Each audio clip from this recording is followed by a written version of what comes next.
Hello students, let's read the question. So the question is refer to the given diagram and select the incorrect statement with respect to it.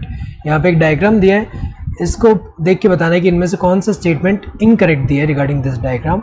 सो ये जो growth है किसमें देखने को मिलता है, ये जो है एरिथमेटिक ग्रोथ में देखने को मिलता है, एरिथमेटिक ग्रोथ में देखने को मिलता है.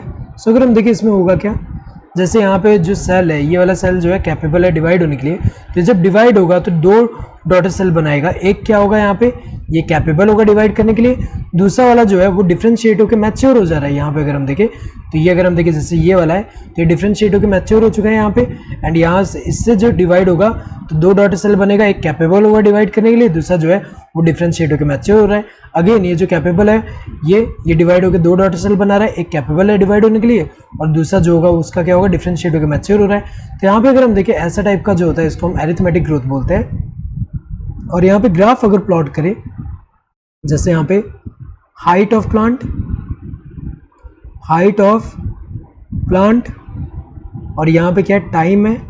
सो अगर हम देखें ये ग्रोथ कैसा होगा, एक हमें पता है कि इनिशियली अगर हम देखें हाइट प्लांट का हाइट थोड़ा तो होगा, उसके बाद अगर हम देखें जो ग्रोथ है यहाँ से अगर हम देखें ये क्या है, ऐसे इंक्रीज हो रहा है, कांस्टेंट इंक्रीज देखने को मिल रहा है, लीनियर ग्राफ देखने को मिल रहा है.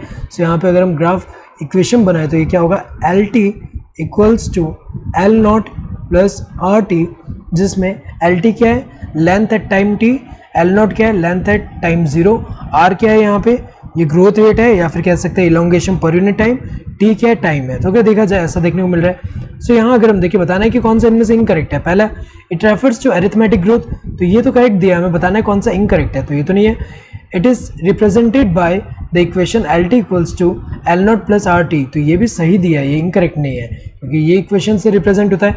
The graph of this kind of growth is sigmoid, गलत है, ये सिग्मोइड नहीं है, ये तो लीनियर ग्राफ है. सिग्मोइड कैसा होगा, जैसे ज्योमेट्रिक ग्रोथ में देखने को मिलता है. सो वहाँ पे अगर हम देखें इनिशियली ऐसे लैग फेस है, देन एक्सपोनेंशियल फेस है, देन ऐसे स्टेशनरी एस शेप का जो बन रहा है. सो यहाँ पे अगर हम देखें जैसे साइज है, वेट ऑफ जो ऑर्गन है वो, और यहाँ टाइम ले, तो ऐसा ग्राफ पे मिलेगा. तो सिग्मोइड जो है ज्योमेट्रिक ग्रोथ में होता है, एरिथमेटिक में नहीं, तो ये तो गलत दिया हुआ है क्योंकि एरिथमेटिक ग्रोथ में इसके रेस्पेक्ट में अगर हम देखें सिग्मोइड नहीं होता, ऐसा होता है, लीनियर होगा. This is exemplified by a root elongation at a constant rate, ये सही दिया हुआ है क्योंकि अगर हम देखें जैसे यहाँ रूट है, रूट में अगर हम देखें जोन ऑफ मेरिस्टेम है यहाँ पे, तो यहाँ का जोन ऑफ मेरिस्टेम में जो सेल है यहाँ पे वो जब यहाँ पे डिवाइड करेगा, तो जब यहाँ पे एरिथमेटिक ग्रोथ में कैसा होगा कि जब डिवाइड करके दो डॉटर सेल बनाएगा, एक कैपेबल होगा डिवाइड करने के लिए और दूसरा क्या बन जाएगा, यहाँ पे डिफरेंशिएट होगा एंड मैच्योर हो जाएगा. तो अगर देखा जाए कांस्टेंट रेट में जब रूट इलोंगेशन होता है तो वो कैसा ग्रोथ शो कर रहा है, एरिथमेटिक. सो इनमें से कौन सा इनकरेक्ट है, this third one. So correct answer would be this third one.